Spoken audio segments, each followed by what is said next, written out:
Se soigner en cas d'infirmité sanitaire est la priorité de tout être humain, mais le choix des recours sanitaires diverge et suscite souvent des débats au sein des différents acteurs intervenant dans le système sanitaire.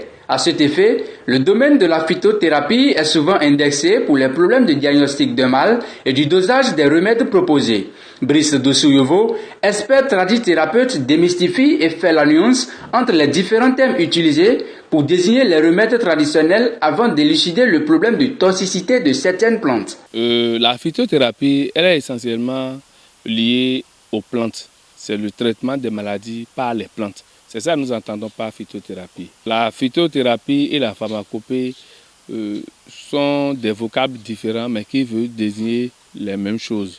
Par contre, la tradithérapie va au-delà de la phytothérapie qui prend en compte la culture. Parce que, comme on le dit, la tradithérapie, ça veut dire traitement traditionnel. Et il y a comme l'OMS même l'a défini, la médecine traditionnelle, c'est l'ensemble des pratiques thérapeutiques explicables ou non à l'état actuel de la science. Donc, ça va un peu au-delà de la plante. À Porto Novo, nous, on a un institut de formation en médecine traditionnelle et pharmacopée ancestrale où nous arrivons à identifier les plantes toxiques, par exemple. Il faut savoir, d'ailleurs, c'est à partir des animaux que les aïeux identifiaient les plantes toxiques. Quand on libère les moutons, ils ne mangent jamais les plantes, les feuilles qui sont toxiques. C'est d'abord ça. Et l'observation, c'est à partir de cette observation que vous arrivez à identifier les plantes qui ne sont pas facilement manipulables. Maintenant, quand vous les identifiez en médecine traditionnelle, nous avons aussi des procédés pour neutraliser les toxicités de certaines plantes. On vous dira, ça là, on ne mange pas. Mais quand vous ajoutez un autre élément à ça, vous mangez. Donc, c'est ça. Donc, nous sommes conscients qu'il y a des trucs toxiques et on est aussi conscient qu'il y a des feuilles qui ont des vertus thérapeutiques, je dirais, extraordinaires, mais qui sont appelées à être utilisées sur une courte durée. Quand vous les utilisez sur une période de plus d'une semaine, c'est l'insuffisance rénale. On est conscient de ça. Et on sait dans quoi il faut mettre telle plante. Ça dépend de quel problème nous voulons régler. Si c'est un problème urgent, c'est-à-dire si c'est une urgence, on peut utiliser ça rapidement et finir avec l'urgence et on met le traitement normal. Donc on connaît ces trucs-là en fait. À l'instar de la médecine moderne, les professionnels tradithérapeutes disposent également des techniques pour diagnostiquer un mal avant de proposer un remède, une dose, et ceci selon certaines caractéristiques du patient. Nous connaissons les pathologies et on connaît les manifestations des différentes pathologies.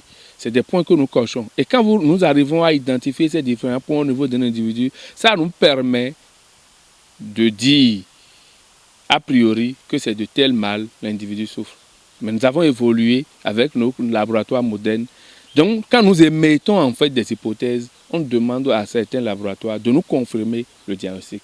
Quand le diagnostic est confirmé, nous mettons le traitement qu'il faut et il y a les contrôles qu'il faut, suivi biologique et clinique pour voir. Et à la fin, on refait les mêmes analyses pour voir si les mêmes problèmes de départ sont toujours là ou s'il y a eu amélioration. Donc, c'est ça qui nous permet de dire que nous traitons vraiment des maladies. Nous évoluons en complémentarité surtout objective et sincère.